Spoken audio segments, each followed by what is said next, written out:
देखिए film AI के बारे में है। एआई का इस्तेमाल इस फिल्म में किया गया है एक इंसान को क्लोन करने में। मान लीजिए कल को आपके कोई मित्र या संबंधी या आपके माता पिता नहीं रहते हैं, तो आप उनकी आवाज़, उनकी शक्ल क्लोन करके ये कंफर्म कर सकते हैं कि वो ज़िंदगी भर आपके पास रहें, जैसे बात करते हैं वैसे बात करते रहें। Aira is a mirror image of my character name Hari. Hari को अगर आप उल्टा कर देंगे तो उसका होगा मतलब आयरा। हरी सिंह जो मेरा किरदार है वो इस एआई का क्रिएटर है। उसने एक ऐप बनाया है जिसका इस्तेमाल से आपकी जो लव वंस हैं वो आपके साथ हमेशा रहें। ऑफ कोर्स आप उन्हें छू नहीं पाएंगे क्योंकि फिजिकली वो रहेंगे नहीं, लेकिन एक अपैरेशन की तरह वो आपके साथ हमेशा हमेशा रहेंगे। ये तो पॉजिटिव है, लेकिन आयरा के इस्तेमाल से जो हानि हो सकती है वो आपने फिल्म के ट्रेलर में देखी है और फिल्म उसके बारे में। इवन जो कॉन्सेप्ट आपने बताया, जब आपके जो लव वन रहते हैं अगर वो नहीं रहते इस नहीं दुनिया रहते में, तो हम उन्हें मतलब डिजिटली देखते थे। मतलब ये हैं, सामने खड़े हैं, जैसे मान लो ये हैं कि नहीं मालूम नहीं है। यस। लेकिन इसका जो नेगेटिव इम्पैक्ट भी हो सकता है। आपने सोचा कि मैं कुछ अच्छा करूंगा दुनिया के लिए और आपने बना तो दिया ऐप, लेकिन कभी कभी आगे चल के उसे कैसे मिसयूज करते हैं लोग और उससे क्या हानि होती है, वो इस फिल्म का इंट्रीग फैक्टर है। और ज़्यादा मैं बताऊंगा नहीं क्योंकि ये पूरा निचोड़ जो है आखिरी 5 मिनट में है, तो मैं चाहता हूं कि लोग जाके देखें और समझ में आए कि हरी का आयरा क्यों है। इंडिया में तो एक भी फिल्म अभी तक एआई पे नहीं बनी है। पहली फिल्म बन रही है आयरा, आई थिंक, जो इंडिया में एआई के साथ इतना डीपली मतलब कहानी ही एआई के बारे में। इंटरनेशनली ऑफ कोर्स बहुत पिक्चरें बनी हैं, बहुत बातें भी हो रही हैं एआई के बारे में।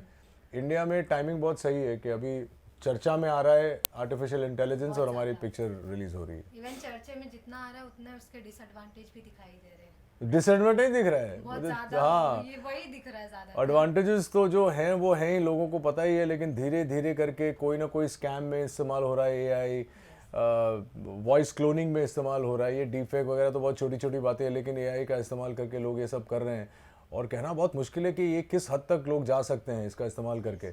तो इसलिए हमने फिल्म में भी ये कहा है कि अच्छी चीज़ है, लेकिन अगर गलत हाथों में पड़ गई तो बहुत बहुत हानि हो सकती है, not just to a state और अ सिटी और a country but to the world in general. लेकिन मेरा मानना है कि हर चीज़, जैसे लोग अब कहते हैं कि अरे आप आईपैड पे खेल रहे हैं, तो आईपैड बनाया तो कुछ अच्छा सोच के बनाया था, लेकिन आजकल के बच्चे बाहर ही नहीं जाते हैं, न बाहर जाते हैं, न अच्छा खुले वातावरण में खेलते हैं, न प्लेग्राउंड में जाते हैं, अपने कमरे में आईपैड पे खेल रहे हैं। तो अब ये आप कह सकते हैं कि आईपैड नेगेटिवली यूज़ हो रहा है। बट कोई भी चीज़ जब आप बनाते हैं, जब आप निर्माण होता है उसका, जब साइंटिस्ट उस पर काम करते हैं, तो वो लोग अच्छा सोच के ही करते होंगे। अब हर किसी को तो एटम बॉम्ब नहीं बनाना है। एटम बॉम्ब भी अगर उन्होंने, ओपेनहाइमर ने सोचा होगा कि मैं इसका कैसे अच्छे से इस्तेमाल करूं, अब इस्तेमाल गलत चीज़ों में हो, जिस चीज़ों से, हाँ, जिस चीज़ों से यूज़ किया वो मिसयूज़ हो गया ना।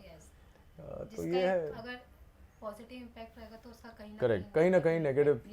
एक सिक्का है, दो पहलू हमेशा रहेंगे। अगर बात करें आपके कैरेक्टर की, तो पहले एज अ ह्यूमन नेचर जैसा एक्ट करना, फिर एआई जैसा एक्ट करना, काफी आपको बैलेंस करने में। मैं नहीं बताऊंगा इसका जवाब मैं नहीं दूंगा। मैं इंसान ही हूँ फिल्म के अंदर, कैसा इंसान हूँ वो आपको फिल्म देख के ही पता चलेगा। क्योंकि मैंने कई बार नोटिस किया है कि हम एक्टर्स लोग इंटरव्यू देते देखते कुछ हिंट ड्रॉप कर देते हैं और उसमें मिट्टी पलीद हो जाती है। बहरहाल इतना ज़रूर कहूँगा कि पिक्चर में जो एआई वीएफएक्स द्वारा तैयार किया है वो काबिल तारीफ है।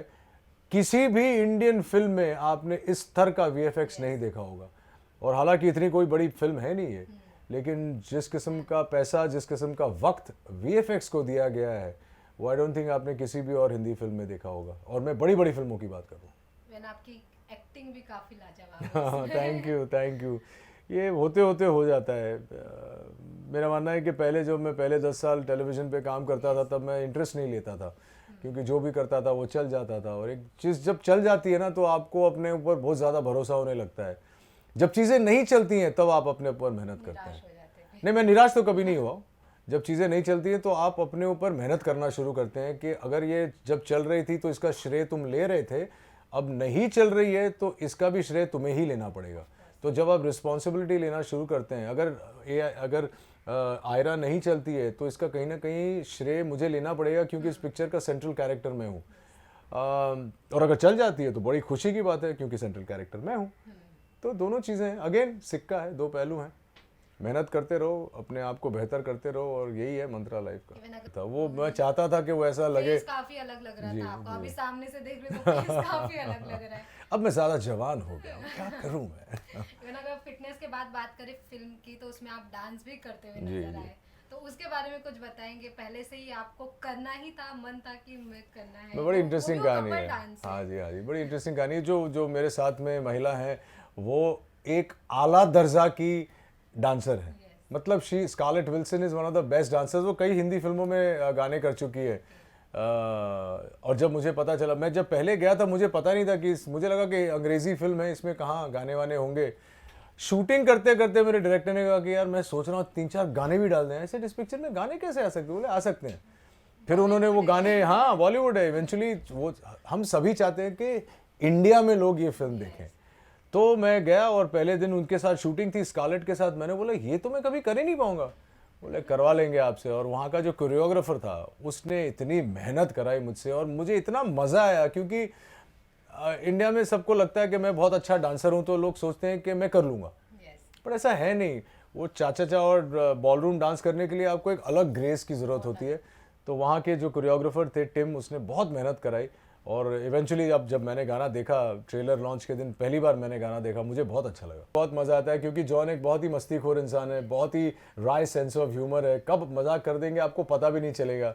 तो जॉन भी एक बहुत ही दिल के साफ सिंपल इंसान है। उनके साथ भी काम करके बहुत मज़ा आया। तुषार कपूर के साथ काम करके बहुत बहुत मज़ा आया था, क्योंकि वो भी दिखते बड़े शांत हैं लेकिन है बड़े नॉटी, बहुत नॉटी है। अपने भाई के साथ काम करके बहुत मज़ा आया, बहुत सीखने को मिला। उसकी जो डिसिप्लिन, नई न्यू फाउंड डिसिप्लिन है रौनक में, वो लेकिन हैंड्स डाउन ऋतिक रोशन। देखिए बहुत अच्छी फिल्म है। अभी एआई के बारे में है, डीप फेक के बारे में है, किसके बारे में है, उसके बारे में मत सोचिए। मैं ये ज़रूर कहूँगा कि अगर आपके पास 2.5-3 घंटे हैं परिवार के साथ, वाकई एक टोटली एंटरटेनिंग फिल्म देखना चाहते हैं, तो आयरा जाके देखिए।